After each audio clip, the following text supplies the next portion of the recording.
Hello guys, hello Kalusi Cake. So, ayan, ito yung literal na ganap as a baker slash nanay. So, as a baker talagang nagsisimula yung araw ko, 3 a.m. pa lang gumigising na ako lalo't may mga orders kagaya nitong araw. Dito gumagawa ako ng Revel Bars na orders namin ngayong araw. And pagkatapos nito is isusunod ko naman ang mango cream cake. 'Di ba? Bisi-bisihan talaga madaling araw pa lang at 3 a.m. Mas gusto ko kasing magkikilos din ng madaling araw. Tsaka ano kasi, mas active yung katawan ko pagka madaling araw, yung bagong gising ka. Kasi magaan or masigla pa yung katawan mo magkikilos. Tapos, ito naman yung mango cream cake. So, ayan na. Tapos ko na siyang na-mix. Then, ilalagay ko din siya dito sa baking pan na 12 by 16. Tapos, isasabay ko ito i-bake kasama ng Reveal Bars. Kumbaga, isahang salang na lang.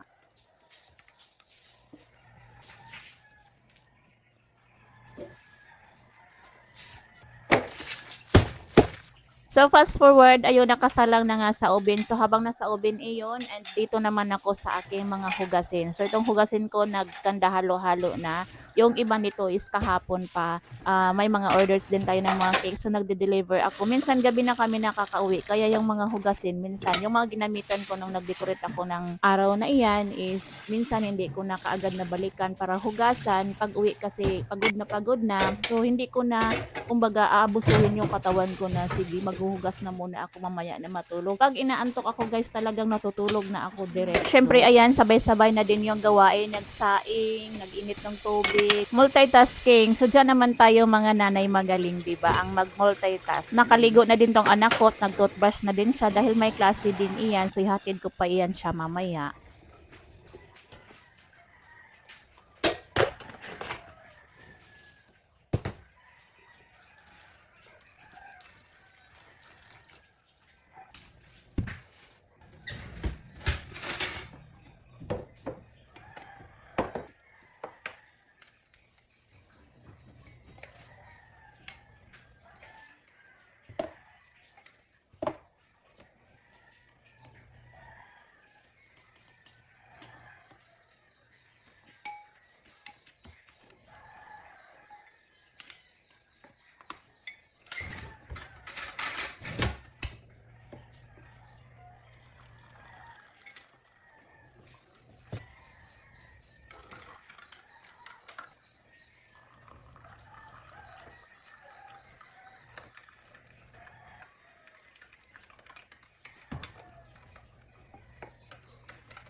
Tingnan natin yung ay, nasa malaking oven.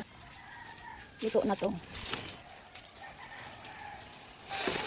Luto na siya. Luto na. Oh, ang ganda ng luto niya. Dito naman, ayan, ang ganda ng luto. Ang ganda.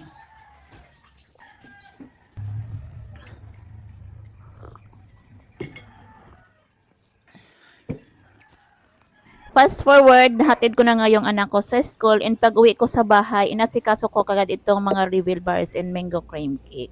So ayan guys, ang sasarap, ang gaganda nito. So ready for delivery na din ito. Then pagkatapos ko mag-deliver, sunduin ko naman yung anak ko sa school. So ganun talaga ang routine.